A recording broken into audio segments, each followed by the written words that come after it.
And then how'd you handle, I'll label it imposter syndrome, right? How'd you handle the, you can't do this or you're not good enough, and not just like give up, right? I think something that's different now than when you all started CJ, right? Like, so in foundations, everybody's working alone, and you depend on like your own skills, and you have time, and we're pretty flexible on like when you have to complete things. And then when you go into Career Jumpstart, we've now added actually a 2-week advanced design skills period to make sure that everybody is on the same page when they start these client projects, because the client projects move really fast. Kelly mentioned this, right? Like, they're 4 to 6 week long projects, and they're moving very fast. You have to contribute, you have to know how to use the tools. So we did see there was a big learning curve from foundations to CJ, right? Because it's no longer just individual work at your own pace. So we've added that 2-week period that I think is, helping folks now. But aside from that kind of jump from foundations to CJ, did you all feel like it was a huge learning curve as you were learning UX? And then how did you deal with imposter syndrome? Whoever wants to go, Courtney, Blaine. I can start. Personally, I don't feel that it was a huge learning curve. The only reason why I say this is because I did spend a lot of time, in addition to the readings and the material within foundations, to do other coursework to better prepare me for CJ. There were some difficult moments because you're going to have to work with other designers as well. So their thought process, their critical thinking, and their decision making, you're going to have to work with those people. So I think that would be the learning curve of working with other designers and new designers, and how they make certain decisions. And I'll pass it over to Kelly.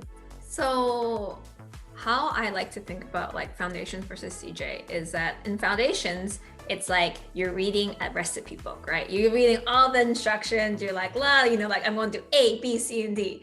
And then CJ is like when you're actually in the kitchen and you're like, oh, I don't have vanilla extract, or oh, I don't have flour. What can I do to substitute it? So CJ is very close-ish to work, where like you have to adapt to the situation. Sometimes the client, maybe you submit a design and you think like, oh my God, this is the best design ever. Like they're gonna love it, and the client hates it.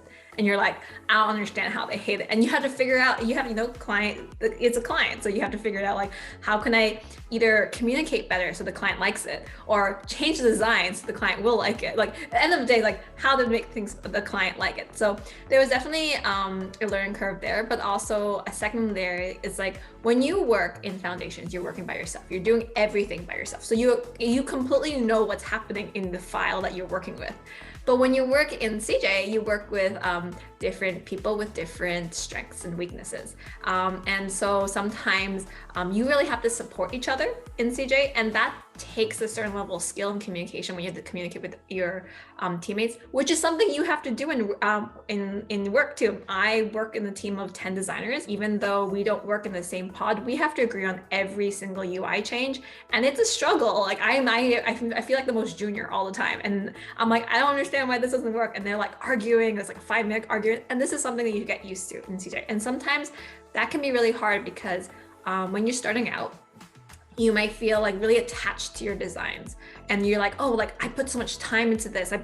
But one thing as you learn as you go through CJ is don't get attached to your designs. Like they don't represent you. They're just something that you made, and then you can make something else later. And so I think that transition is really hard for some people. And I'll pass it to Courtney. Yeah.